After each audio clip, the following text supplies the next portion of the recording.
So what do you get when you take 4 decades of racing experience, sculpt a bike in a wind tunnel, and then set it loose on the streets? Well, you get this, the TVS Apache RR 310. This machine has a serious dual personality. It's built to be a razor-sharp track weapon, but you can also ride it every single day. The question is it the best of both worlds or just a compromise? All right, let's get into it. And here it is. I mean, just look at it. The RR310 is the perfect example of TVS's track-to-road philosophy. Every single line on this thing is designed for performance, but its story is actually a lot more interesting than it looks because there's a unique partnership behind it, one that puts it in direct competition with its own German cousin. So to really get what this bike is all about, here's how we're going to break it down. We're going to start with its DNA and design, then dive deep into the engine and all the tech it's packing. Then we'll get into the real talk from actual owners, the good and the bad. And finally, we'll give you our final verdict. Okay, let's start at the very beginning. You see, the RR310 isn't just a TVS bike. Nope, it's actually the result of a team-up with one of the most respected names in the game, BMW Motorrad. And that partnership, well, it created a pretty fascinating situation in the market. Now, check this out because this is where it gets really interesting. That BMW G310RR is basically the Apache with a different badge, but it costs more. And for that extra cash, get this, you actually get less. We're talking worse tires, the Michelin Pilot Streets instead of the Apache's awesome Road 5s, and you lose the Bluetooth connectivity. I mean, for anyone thinking of buying one, that's a huge deal. All right, let's move on to the looks. You just can't deny it. The RR310 has some serious presence on the road. TVS really wanted this bike to look and feel like a premium superbike, and they took their inspiration from a pretty cool place, a shark. And you can totally see that shark DNA, right? You've got that aggressive front with the twin LED projectors, a super sharp raised tail, and that big muscular fuel tank. But it's not just for show. This design is incredibly aerodynamic, and those new winglets, they're the real deal.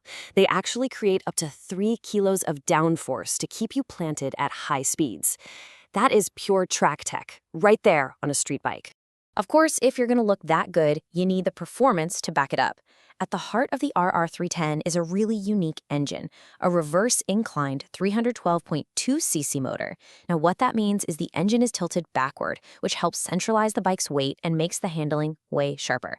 And yep, that's another piece of engineering magic from the TVS-BMW partnership. So let's talk power. What are we actually working with here? Well, this latest version of the engine kicks out a very healthy 38 PS, or about 38 horsepower, when you flick it into sport or track mode. That number puts it smack dab in the middle of the fight in the super competitive sub-400cc class. And all that power translates to an official top speed of 164 kilometers per hour. So yeah, it's definitely got the go to match the show. But you know, top speed is only half the story. The real question is, how does it stack up against its biggest rival? And this is the big one. You put the RR310 next to the KTM RC390, and yeah, the KTM has more raw power and torque on paper because of its bigger engine, no surprise there. But look at those 0 to 100 times. The Apache is right there hitting the mark in just 6.74 seconds. It just proves that it's not always about having the biggest numbers, it's about how you put that power down. You know, modern performance isn't just about the engine anymore. It's about the electronics that help you tame all that power. And this is where the Apache RR310 really shines. It's packed with a level of tech you'd expect to see on a much more expensive motorcycle. And the command center for all of it is this beautiful 5-inch vertical TFT screen. I mean, calling it a speedometer just doesn't do it justice. It's basically a full-blown race computer. The theme changes for every riding mode, and it connects to your phone, so you can get navigation, see calls, and even store digital copies of your bike's documents. And that screen is your gateway to an absolutely incredible set of rider aids. We're talking a full ride-by-wire system, 4 different riding modes that change the power in ABS, cornering ABS, traction control. I mean, this is serious stuff that makes the bike faster and, more importantly, a whole lot safer. So what even is ride-by-wire, and why should you care?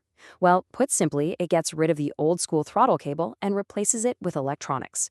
So when you twist the throttle, a sensor tells the bike's brain exactly how much power you want, giving you super precise response. But the real magic is that it's what makes those different riding modes possible, letting you completely change the bike's personality with the push of a button.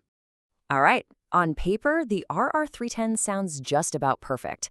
But what's it actually like to live with? To get the real story, we had to go to the people who know best, long-term owners. And their experiences, well, they paint a very interesting two-sided picture. On one side, you have just glowing reviews like this one. This owner, who's had the bike for 3 years, talks about the timeless design and the amazing brakes. But what really blew me away was him calling it the best tour, saying he's done 800 kilometers in a single day with no pain. You just don't hear that about a sharp sport bike.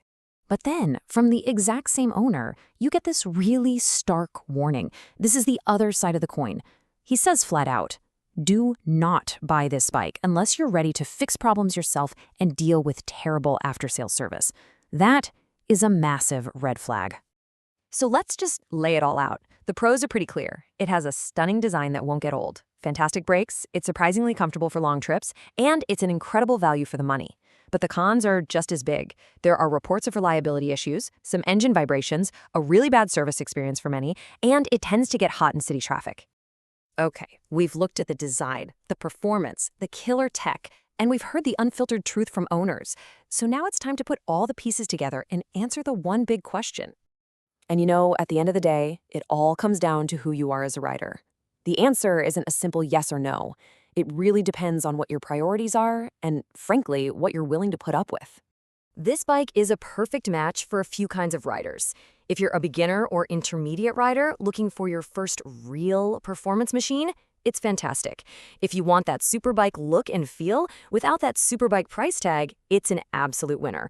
But, and this is a big one, it's also for someone who's okay with avoiding the official dealers and finding a good, trustworthy local mechanic.